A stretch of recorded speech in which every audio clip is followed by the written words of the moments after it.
time to turn on the lights, because the Danbury Westerners are playing tonight. They'll be swinging their bats and they'll be hitting home runs. It's a night of excitement and family fun.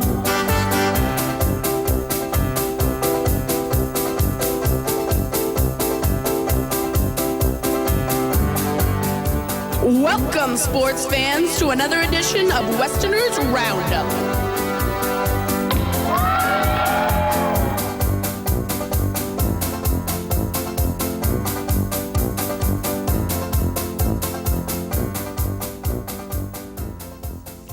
Hello, welcome to Danbury Westerners Roundup. I am your host, Scott D. Lewis, sitting in studio today, Comcast Cable Channel 23. Danbury, Connecticut, home of the Western Division NECBL champion Danbury Westerners. We are here from 6:30 until 7 every Thursday. The show re-airs on Fridays from 1:30 until 2, and we will be bringing you all the Danbury Westerner information you need during the season, which isn't quite here, but it's coming up pretty quick, about 2 weeks away or so. But today we are doing a little bit of a different show. We have a couple guys here that are baseball lifers, I'd like to say. Some old-time guys who've gone way back in the game. They are associated with the Danbury Westerners, but we're going to be talking more about baseball history, Negro League baseball, and let's say hello to these guys. Director of Baseball Operations, Jack Deering, who's been on the show before. Jack, how are you doing? I'm great, thank you. Nice to have you in. I've had the good fortune of interviewing Jack out at the ballpark down at Rogers Park, but I never sat in studio for a nice cozy conversation, so good to have you here, Jack. And we are joined by Gilbert Hernandez Black, who is now associate board member of the Danbury Westerners, but he's a former Negro League player. So Gil, it is nice to have you on the show as well. Thanks for joining us. Thank you very much. Glad to be here. So let's just get into you guys' history a little bit, since that's the direction that we're going to go with the show. Jack, let's get a little background on your, when you started in the game, what brought you to the game, and that sort of thing. You're a native of Connecticut, but maybe you could just tell the people a little bit about your background as we get started here. Well, my love for the game came from my Uncle Bill Cristiano. Every boy should have an Italian uncle who never got married because he had box seats at the Polo Grounds, and he had 35-yard line seats for the Giants football, and but my love of baseball came when I lived on Donovan Place in Norwalk. It was at End Street, and Sherman Anderson lived upstairs, and he started to teach me how to play the game, and I fell in love with the game. By the time I was 10 years old, I had the opportunity to be bat boy for the Pastime AC in Norwalk. And these were all businessmen and tradesmen that worked all day, but boy, they loved the game. Yeah. And they would come and they would be suited up, and they were there to play, okay? And so, from 10 to 15 was priceless years for me in the game, because I was with men who really loved the game and really showed up to play, you know. And my payment from 10 to 15 was shagging the men's batting practice. And so by the time I got to be 15 years old, I was an accomplished outfielder. So Strawberry Hill AC, who I was with at the time, put me on the roster and used to put me in for defense. Well, defensive replacement, late game, huh? Well, in the late innings. 8th, 9th inning or so. Yeah. Well, that's a pretty good deal. Great way to grow up, being that close to the game. Before we started the show, you mentioned, these days, they're not sure if a coach could get away with having a 10-year-old out there shagging fly balls. No, he wouldn't. Things are a little different now. And Gil, your history going back in the day, where did you first get involved with baseball? How did you grow to love the game? Well, I grew up in New York City. Mm-hmm. I lived a block and a half, 2 blocks from the Polo Grounds. When I was in elementary school, I used to skip school. Mm-hmm. Well, first of all, it was during the Second World War. Okay. My father was in the South Pacific in the Navy, and my mother worked at the Brooklyn Navy Yard. Also, she also had a tailoring business. So I wasn't supervised too much. Right. So I was able to sneak down to the Polo Grounds and climb over the fence and watch the Giants. I watched the Giants play every team. I saw a lot of Major League Baseball. I fell in love with the game. After hanging around a while, I realized I could go up to the second deck. I could sneak in during batting practice, catch balls, and have balls to play with and learn to play ball. So I more or less learned to play baseball in New York City. And in Manhattan, next to the Polo Grounds, they had a big parking lot, McCombs Park next to Yankee Stadium, where a lot of ball players played. And eventually I got to Central Park. I played in Brooklyn, Manhattan, and the Bronx. Staten Island, I don't think I ever went over there. But anyway, that was that. Before I left New York, I was offered a chance to play with the Bronx Billikens, which was one of the top teams in New York City at the time. But I moved to Stanford in 1951. I was 16, and I got played for Stanford High School. I had a 15-1 record. My only loss was to Danbury. Oh, really? Yeah, The Hatters. the Danbury Hatters. Up to that point, I could go on. Oh, yeah. Well, I mean, so from there, because we know that eventually you ended up playing in the Negro League, but you, before that, this was, early 50s. Jackie Robinson had broken the color barrier in 1947, which didn't necessarily mean that, it was going to be easy for anybody else of color to get into the major leagues.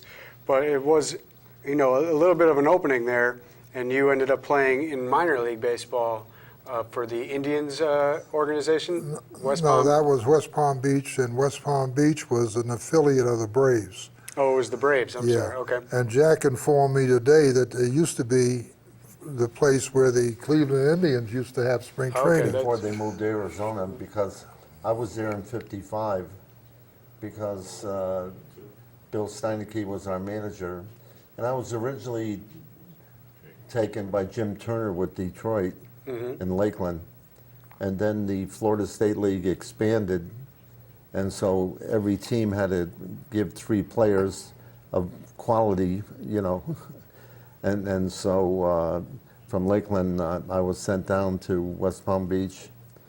And, So you guys didn't cross paths in West Palm Beach, but you were both in that. You ended up going through that. I mean, we both were at Waycross at the Braves minor league spring training camp, and we never crossed paths. We both experienced Billy Southworth. When did you meet? When was that? In the late 50s in the Stanford Twilight League. In the Stanford Twilight League. All right, but so before that, back to what we were talking about with Gil, you were in the Braves organization, West Palm Beach, and this was 1955.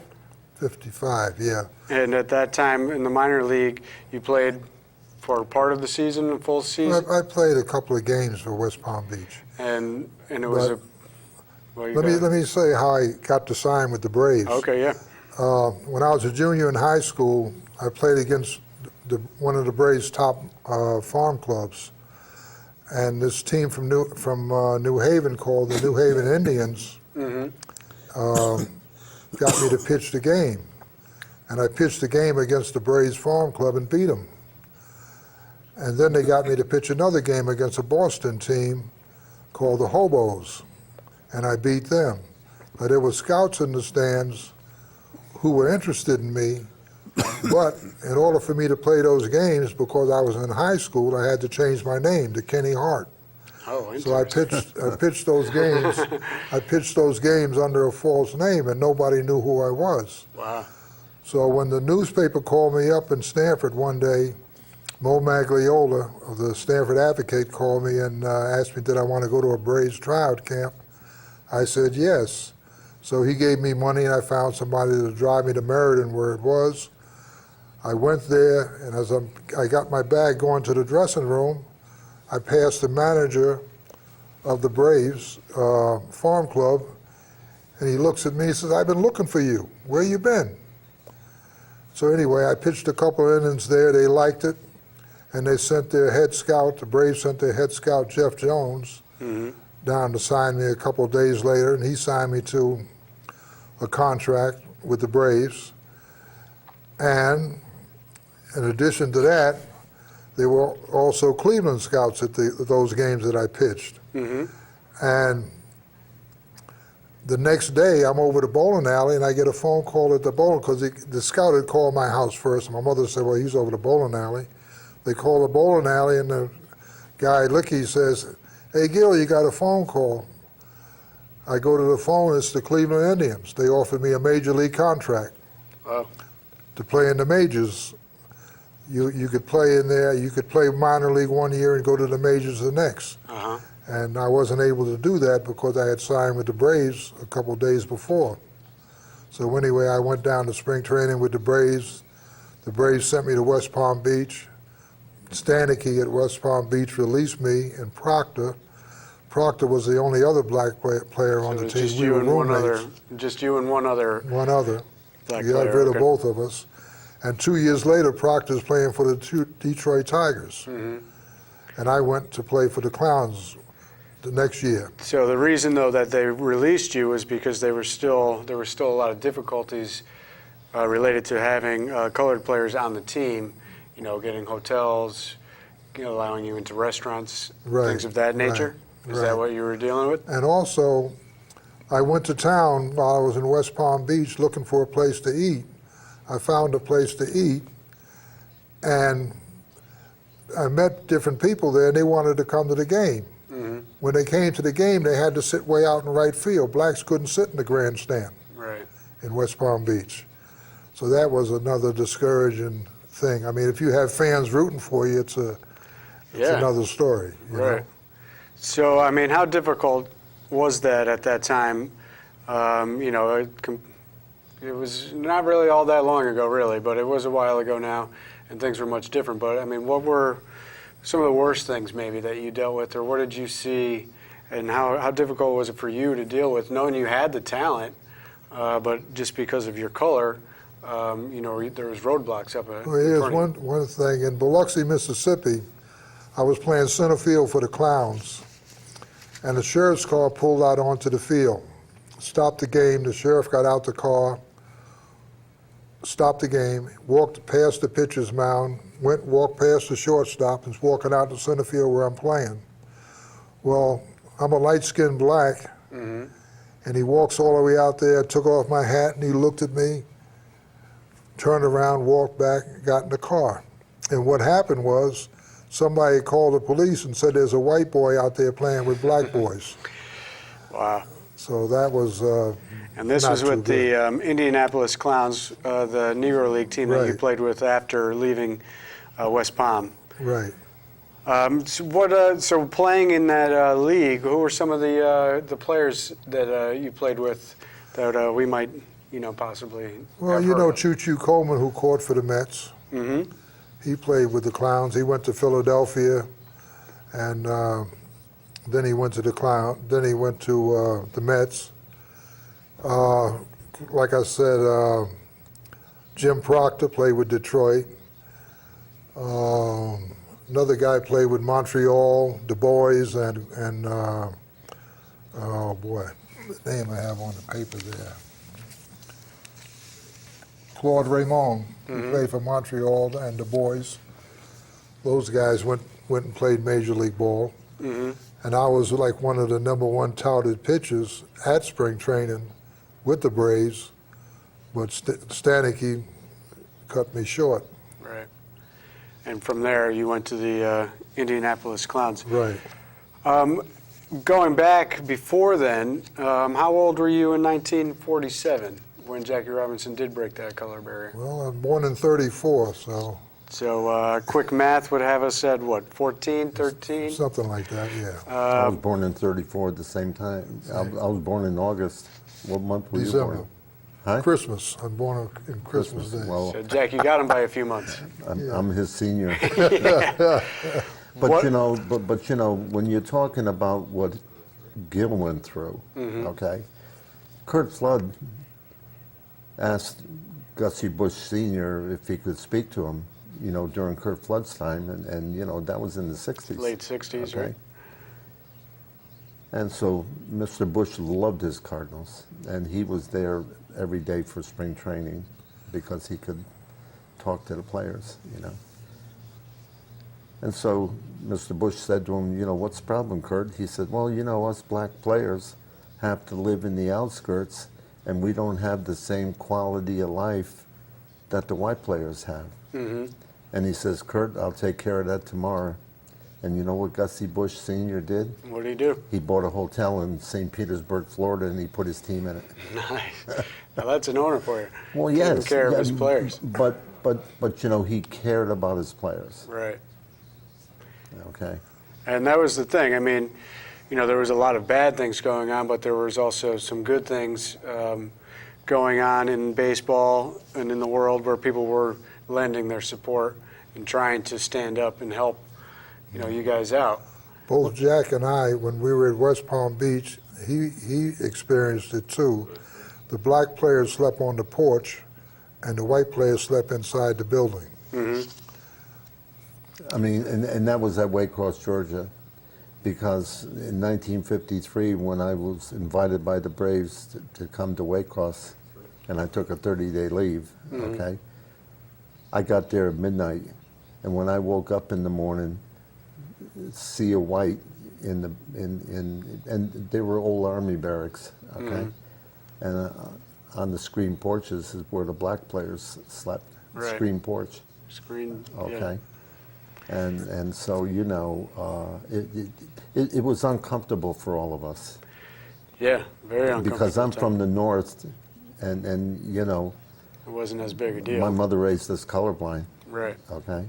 And the people from Georgia hated the northern whites as much as they did the blacks. Sure they did. Oh, yeah. They won the war, right? I want to get to this. Actually, why don't we do that? We see Jack with the St. Louis Cardinals gear on tonight, and we were just talking about Kurt Flood and the Cardinals. Why don't we talk about this jersey you brought in? We got hanging on the set, an old vintage St. Louis Cardinals jersey. Jack, what's the story behind this? The reason I brought it in, I had 3 of these shirts given to me, and they were worn in the 1959 season, and that's the kind of uniform that Gil and I wore back in the 50s. Mm-hmm. And you know, when I was 13, 14 years old, we were playing in the Intermediate League, which was the City Recreation League for the city of Norwalk, and all we dreamed about was playing for American Legion. Right. Okay?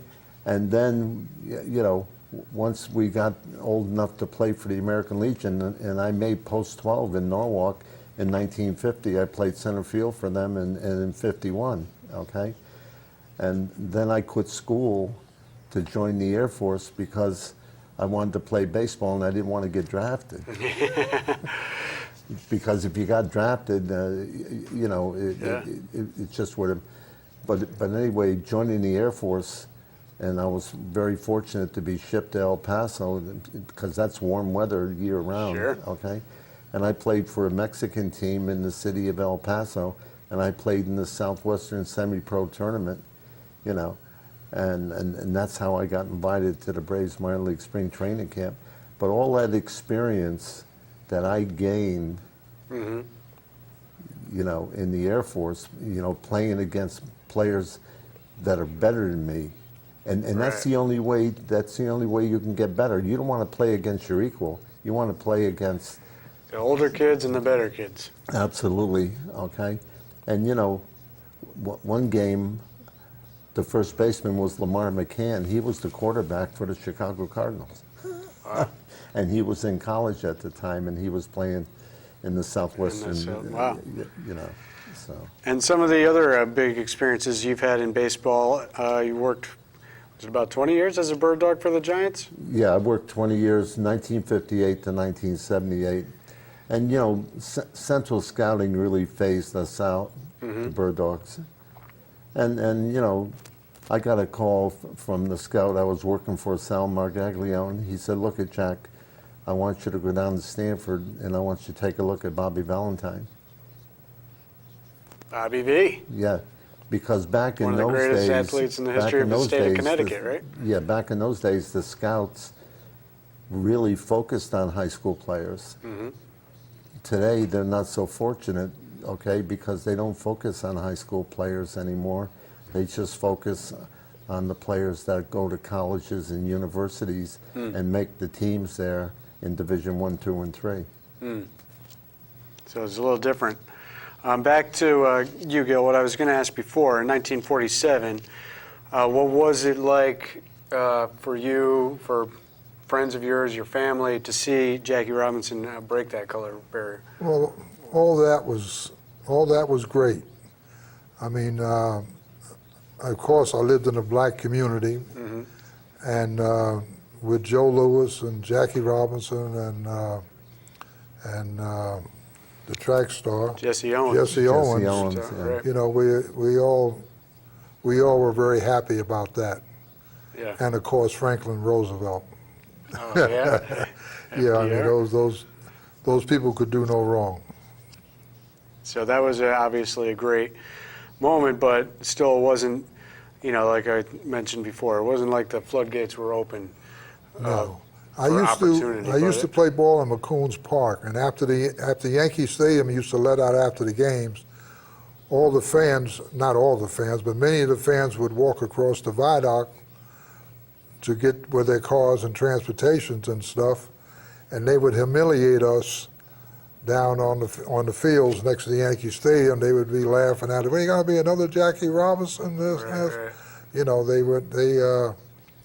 back in those days, the Yankees had no blacks, and the only black in the American League was Larry Doby. Yeah. Until Luke Easter came up and a few more. But there was like a ridicule. Yeah, well, I thing. think, you know, with Jackie coming in, it was great, but also it gives more opportunity for some venom from the whites to be like angry that he's in Right. and create more hostility. I'm sure there was that going on as well. Well, like there was in the movie, you know, one guy hollers out, "Whose job are you taking, Jackie?" Right. Fortunately, and I'll mention this here, I was, this research guy out of Chicago got me a position to go down to Magic Johnson Theater in New York to speak after the Jackie Robinson movie, which I did a few weeks ago. So I went down and spoke after the movie and gave my opinion of the movie. And What did you think of the movie? I thought the movie was very good. It wasn't all that I wanted it to be, Yeah. but I thought it was very good. Before we started the show, we were talking about some of these other things that you like to, you know, points of interest, I guess. And we were discussing the fake tryouts that you and other players went through. What is the fake tryouts? Well, for instance, Jackie Robinson, Maurice Williams, and Sam Jethro tried out for the Boston Red Sox. And Jackie Robinson mentioned later they really weren't interested anyway. And while they were trying out, one of the executives was said to have hollered down to the coaches on the field, "Get them niggers off the field." Right. And in 1950, Sam Jethro was Rookie of the Year. In 47, Jackie Robinson was Rookie of the Year. Right. And Maurice Williams, I don't know. In 1950, the Red Sox tried out Willie Mays. And he wasn't thought of as being good enough to be on the Red Sox team or farm team or anything. They didn't want nothing to do with him. Right. And you see how that went. Imagine him playing with Ted Williams. Might have Right. been a little different history in Boston there. Right. Any of those So guys. that's some of the highlights of fake tryouts, which I went to many of them in my life because I used to buy the Sporting News and follow the different teams, Kansas City. Well, I've been in the Polo Grounds with Cincinnati, the Giants, and a lot of these were fake tryouts. Right. I had a chance to meet Joe Black, and Joe Black, who used to play for the Dodgers, they traded him to Cincinnati. I met him. I met Chuck Harmon, who used to play with the Clowns. He was with Cincinnati. And when I talked to Joe Black, he says, "Well, I know who you are, because when I was with the Dodgers used to ask me about you." Right. So They your thought- name was out there. My name was out there, but no one was biting. right. We don't have too much time left, so let's talk about, what do you guys think about what the changes that have taken place over the years from what baseball was way back then, what it's become now, and all points in between, perhaps? Well, the emphasis is on developing good athletes. Well, I have to challenge that because the emphasis should be on players becoming good baseball players and be athletic. Mm-hmm. Okay? Because if they don't know how to play the game, and I'll give you an example, okay? Dallas Green was just on Major League Baseball and interviewed by Bob Costas on, Studio 42. Mm-hmm. And when he managed the Phillies in 1980 and they won the National League pennant in the World Series, okay? He said, listen, my players took infield every day. They don't take infield anymore. They don't take outfield. They don't. I mean, seems unthinkable, really. Yeah, Basic fundamentals of the game. I You mean, gotta be out there taking ground balls. my first game in the Polo Grounds was 1948, and they let us in 3.5 hours before game time, and those players were on the field, and they worked, and I mean they worked, okay, and they got 20 minutes to change into their game day uniform and have a sandwich. Right. Now they're in the clubhouse an hour before the game. Right. Okay. Yeah, well, I know, and I've heard some guys talking about it. There seems to be a lot more injuries now. Guys are concentrating too much on lifting the weights, which gets the muscles too tense and tight instead of the fluidity that you need with the game and things like that. Baseball is elasticity. Yeah. Okay. Baseball is not bulking up. I mean, look at Bo Jackson. Yeah. Okay, look at what he did to his body by bulking out. Mm-hmm. Okay, and he ended up playing 2 major sports, and right. he ended up with a short career in both. Phenomenal athlete, but I mean, he was phenomenal. Okay. All right, we're coming down to the wire here. We're only about 30 seconds left, so it was great having both of you guys on the show, recapping some really great baseball history, and hearing some of these stories. Really fantastic to hear both of you guys talk. So I appreciate you coming down to the studio today. We thank you for having us. Really, it's our pleasure, and it's really an honor to talk with some baseball lifers to really see, what things were and where they are now. So we appreciate that, and that is our time for Danbury Westerners Roundup. We will see you next week. Thanks for watching.